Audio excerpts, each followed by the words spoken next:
ನಮಸ್ಕಾರ, ಸ್ಪೀಡ್ ನ್ಯೂಸ್ಗೆ ಸ್ವಾಗತ. ನಾನು ಚಂದ್ರಕಲಾ ನೂತನಗೌಡ.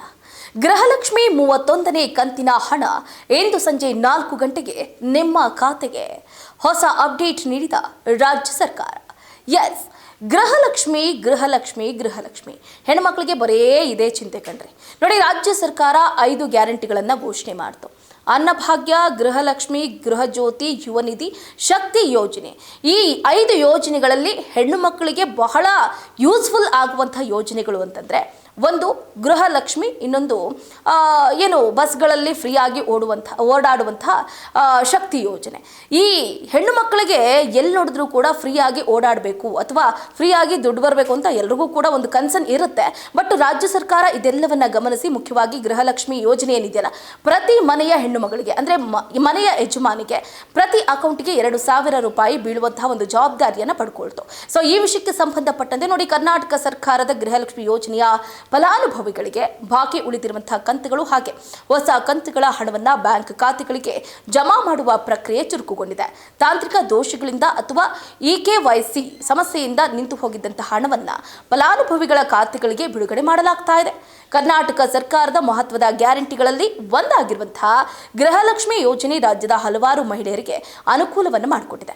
ಮಹಿಳೆಯರು ಈ ಹಣವನ್ನು ಉಳಿಸಿಕೊಂಡು ಮಕ್ಕಳ ವಿದ್ಯಾಭ್ಯಾಸಕ್ಕೆ, ಸಾಲ ತೀರಿಸೋದಕ್ಕೆ, ಮನೆಗೆ ಏನಾದರೂ ಕೊಂಡುಕೊಳ್ಳೋದಕ್ಕೆ ಬಳಕೆ ಮಾಡ್ತಿದ್ದಾರೆ.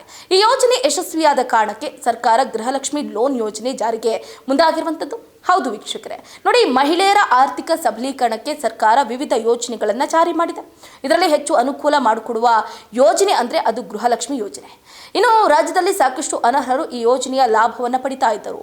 ಅವರಿಗೆ ಕೆಲವು ತಿಂಗಳಿಂದ ಹಣ ಜಮೆ ಮಾಡುವುದನ್ನು ನಿಲ್ಲಿಸುವುದು ಅಷ್ಟೇ ಅಲ್ಲದ ಅವರ BPL ಕಾರ್ಡನ್ನು ಕೂಡ APLಗೆ ಪರಿವರ್ತಿಸಲಾಗುವುದು. ಇಷ್ಟು ಮಾತ್ರವಲ್ಲದೆ ಸಾವಿಗೀಡಾದಂತಹ ಸಾವಿರಾರು ಮಹಿಳೆಯರ ಖಾತೆಗೆ ಹಣ ಕೂಡ ಹೋಗ್ತಾ ಇತ್ತು.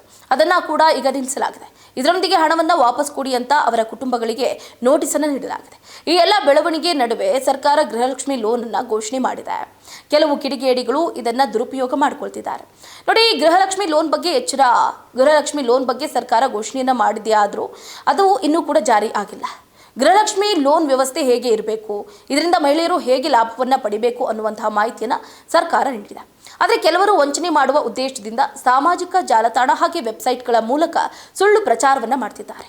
ಹಾಗಾದರೆ ಎಷ್ಟು ಲೋನ್ ಸಿಗಬಹುದು ಮುಂದಿನ ದಿನಗಳಲ್ಲಿ ಅಂತ ನೋಡೋದಾದರೆ, 3 ಲಕ್ಷದವರೆಗೆ ಲೋನ್ ನೀಡುತ್ತೀವಿ ಅಂತ ಸರ್ಕಾರ ಘೋಷಣೆಯನ್ನು ಮಾಡಿದೆ. ಆದರೆ ಈಗಲೇ ಅಲ್ಲ. ನೋಡಿ, ಗೃಹಲಕ್ಷ್ಮಿ ಲೋನ್ ಯೋಜನೆಯಿಂದ 30,000ದಿಂದ 3 ಲಕ್ಷದವರೆಗೆ ಲೋನನ್ನು ನೀಡಲಾಗುತ್ತೆ ಅಂತ ಸಾಮಾಜಿಕ ಜಾಲತಾಣದಲ್ಲಿ ಪೋಸ್ಟನ್ನು ವೈರಲ್ ಮಾಡಲಾಗ್ತಾ ಇದೆ. ಇದಾದ ನಂತರ ಸಾಮಾನ್ಯ ಜನರು ಇದರ ಬಗ್ಗೆ ತಿಳಿಯೋದಕ್ಕೆ ಸ್ಥಳೀಯ ಮಟ್ಟದ ಗ್ರಾಮ ಪಂಚಾಯಿತಿ ಅಧಿಕಾರಿಗಳನ್ನು ಸಂಪರ್ಕ ಮಾಡ್ತಿದ್ದಾರೆ. ಇನ್ನು ಕೆಲವು ಜನರು APK ಫೈಲ್ಗಳು, ನಕಲಿ ವೆಬ್ಸೈಟ್ ಲಿಂಕ್ಗಳ ಮೂಲಕ ತಮ್ಮ ಕುಕೃತ್ಯ ಎಸಗುವುದಕ್ಕೆ ಮುಂದಾಗಿದ್ದಾರೆ. ನೀವು ಆ ರೀತಿ ಆ್ಯಪ್ ಅಥವಾ ವೆಬ್ಸೈಟ್ ತೆರೆದರೆ ನಿಮ್ಮ ಫೋನ್ನ ಸಂಪೂರ್ಣ ಮಾಹಿತಿ ಅವರ ಕೈ ಸೇರುತ್ತೆ.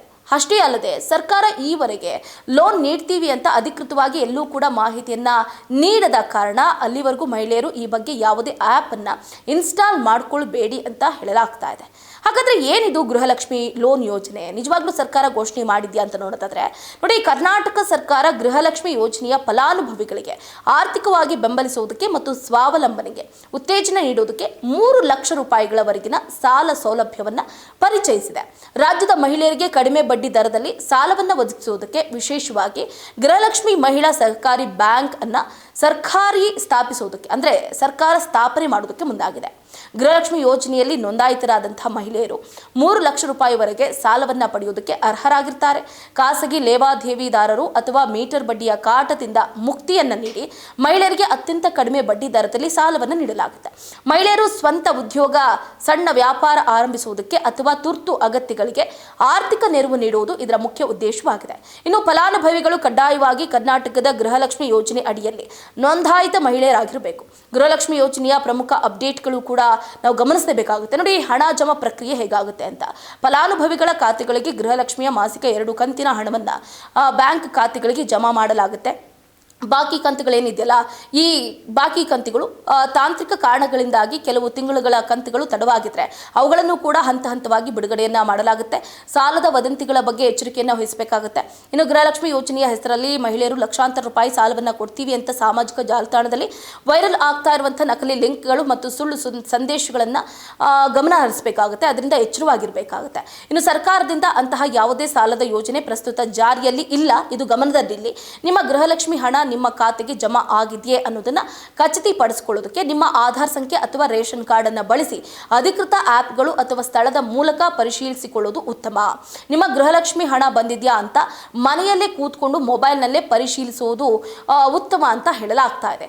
ಏನೇ ಆಗಿರಬಹುದು, ಗೃಹಲಕ್ಷ್ಮಿಯ 31ನೇ ಕಂತಿನ ಹಣ ಕೂಡ ಅತಿ ಶೀಘ್ರದಲ್ಲೇ ಅಂದರೆ ಇಂದು ಸಂಜೆ ಅಥವಾ ನಾಳೆ ಒಳಗಡೆ ನಿಮ್ಮ ಖಾತೆಗೆ ಹಣ ಬಿಡುಗಡೆ ಆಗುತ್ತೆ ಅಂತ ಒಂದು ಕಡೆ ಸರ್ಕಾರ ಹೇಳಿರುವಂಥದ್ದು. ಅಷ್ಟೇ ಅಲ್ಲದೆ ಹೊಸ ಅಪ್ಡೇಟ್ ಏನಿದೆಯಲ್ಲ, ನಿಮ್ಮ ಖಾತೆಗೆ ಅಂದರೆ 3 ಲಕ್ಷ ರೂಪಾಯಿ ಗೃಹಲಕ್ಷ್ಮಿ ಅವರಿಗೆ ಏನು ಸಾಲವಾಗಿ ಕೊಡ್ತೀವಿ ಅನ್ನುವಂತಹ ಮಾಹಿತಿ ಇದೆಯಲ್ಲ, ಅದನ್ನು ಬಹಳ ಗಂಭೀರವಾಗಿ ಪರಿಗಣಿಸಿ ಮುಂದಿನ ಹೆಜ್ಜೆಯನ್ನು ಇಡಬೇಕು ಅಂತಲೂ ಕೂಡ ಹೆಣ್ಣು ಮಕ್ಕಳಿಗೆ ಸರ್ಕಾರ ಘೋಷಣೆಯನ್ನು ಮಾಡಿರುವಂಥದ್ದು.